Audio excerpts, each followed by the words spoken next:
everyone, welcome to this month's Young Entrepreneur video series. This month we're interviewing Lisa Boyd of Lehigh University, and she has her own business, JamiiWater, which is a social entrepreneurship, which is really interesting, and we'll be talking to her about that. You may have heard of her from the Professor Watkins interview series that we had just gotten done with. So we're going to talk to Lisa now. So Lisa, how's it going? Very good, thanks. Why don't you tell everyone about how you came into your business idea when you first came here to college, and what the process was to get to when you actually got over to Africa or Tanzania. Yeah. The whole project started as a class project, actually. We were supposed to pick a country, a third world country, and research everything about it, from politics to economy to healthcare, and then choose one thing that we thought was the biggest problem facing the country and to provide a solution for it. So we decided that water was the biggest problem, and we originally came up with the idea that to do kind of a training organization for on how to repair wells. But the problem that we found with water sustainability was the lack of maintenance with wells. So there are a lot of wells in the area, in the central part of Africa, the central part of Tanzania where we were talking about.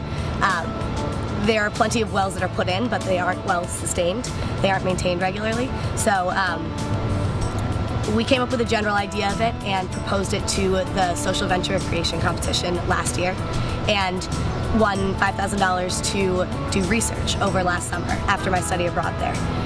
So after that, after doing research in about 25 rural villages, which I biked to as the challenge, I decided that the problem was that there were community volunteer committees that were running the systems rather than private people maintaining them. So kind of came up with a private maintenance system instead to change. So the idea has kind of grown over the years, but it's much more solid now after doing like a month or two of research. As far as social entrepreneurship, this is kind of a new term, I would think, as far as to the field of entrepreneurs. So why don't you explain a little bit more about what social entrepreneurship is in comparison to a regular entrepreneur, whether that be a product entrepreneur or business entrepreneur, and talk about the income as well, as far as where the sources of income are coming from. It's very much like entrepreneurship, where you're providing a new product or service. It has to be something innovative, something different, something creative, but it's for a social good rather than for a profit. But it doesn't necessarily have to be not-for-profit. There are a lot of things that are profit for good. Like a good example is Tom's Shoes, which is really well known nowadays, and every pair of shoes you buy, they donate one. So they're still making a profit by selling something and then donating something in return. So that's profit for good. And then there are traditional nonprofits, which are charities. So social entrepreneurship is anything that does something good for the community, for people, for the greater good, kind of. As far as I was getting into the income and everything. Would you?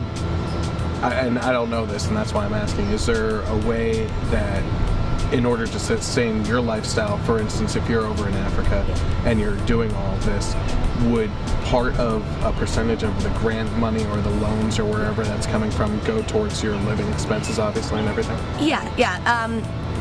Just because something's a nonprofit doesn't mean that everybody's in it is volunteer. They rely a lot on volunteer work in different ways, but there are definitely staff members at every nonprofit, and you make a salary. I mean, it's not a high salary, but you definitely make a reasonable living.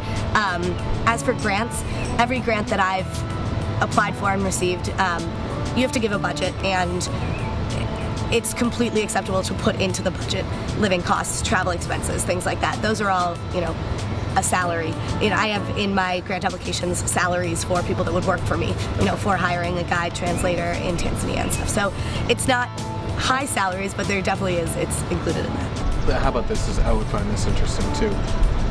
You had the $5,000 that you worked off of originally. Mm-hmm. What, in your trip over there for the 6 to 8 months that you stay there, is the number that you would need to be over there the whole time? I know that the $5,000 was for the one, but in total, what did you need? You mean for like living expenses while I was there? Everything. Well, when I was studying abroad, I paid for my own things Okay. and stuff. But it's really inexpensive. You can get, you can live in a hotel room for $7 a night. Or actually, when I was doing my research, I paid travel expenses which was almost nothing because I biked most of the way. But you would be surprised how often the majority of the time, I would show up in a village at 5 o'clock at night and be like, hey, I need somewhere to sleep. And someone would be like, here, sleep on my floor, or here, I have an extra bed, or, house me somewhere. Yeah. So I paid for almost nothing living-wise. People fed me. People are so welcoming and excited that you're there to help and things like that. So very, very inexpensive, to be completely honest. Why don't we talk about the challenges that you have faced since going over there, doing your research through till now? I mean, you're graduating within the next couple days from Lehigh, and what the challenges that you have faced as far as finding those grants, getting yourself over there, as far as setting up the trip itself, finding the translator and everything. So, what kind of challenges do you face financially and socially with this? Yeah, financially it's definitely difficult. Plane tickets are $1,800. It's very expensive to even get over there. And travel around the country and stuff isn't a big deal, but it's also not safe for me to do it by myself. So I always have to have someone with me. So that means hiring a translator or a guide or somebody to come with me. And that was hard to find. I actually completely lucked out after going through a lot of different things. I found a great person that was my guide last time, and he's probably going to stay with me and continue to work with me when I go back. So that was just kind of luck. Yeah, I actually, the first time when I started off, I started working with the government, with the local water engineers that were hired by the government, and they were taking me around. But I didn't feel, we were actually traveling by car, and going by car with government officials, I didn't feel like I was getting the most truthful answers from people. And when the government officials were translating, I knew enough Swahili to know that they weren't translating completely correctly. So it was definitely a challenge finding somebody that I thought that I could trust to do a good job and to help me out. And I happened to find him at the Institute of Rural Development Planning in Dodoma, where I was working. He was just a student that was graduating and needed some money and wanted to help. So I really lucked out with that, but I went through a bunch of different people, a few different translators before I found someone that was good for the job. Good. And as far as being away, it's hard. I'm going by myself, and especially in the center of the country. I'm probably the only foreigner within 100 miles. Right. So it's definitely hard. Get homesick a little bit, but Getting easier going back and everything compared to the first time? It was probably... yeah. I actually have more culture shock coming back to the U.S. than I have culture shock going to Africa. So Why don't we talk about where you see yourself within the next couple of years with your program, the work that you're doing? I don't necessarily need to start my own organization and do this forever. What I want to get from this is I'd like to start enough projects that it proves that this new system is more effective than what they have. It's hard to kind of break into the nonprofit scene as a young, college graduate or still in college, and to try and explain to some organizations that what they're doing isn't sustainable. It's working in the short term, but not in the long term. So I'm hoping that by doing some projects and using that as kind of an example, I can show that this is a good way to do it in the future. I would love if this does continue and I can continue to get funding and continue to work on my own, but I'm not sure. I'll definitely stay within the nonprofit sector, hopefully within water, but we'll see. Not sure.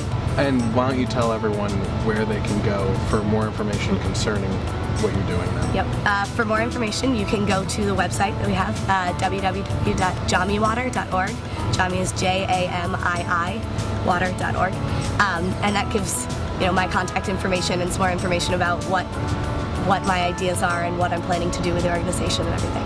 Okay, great. Thank you very much. Thanks. And join us next month for our next Young Entrepreneur video series.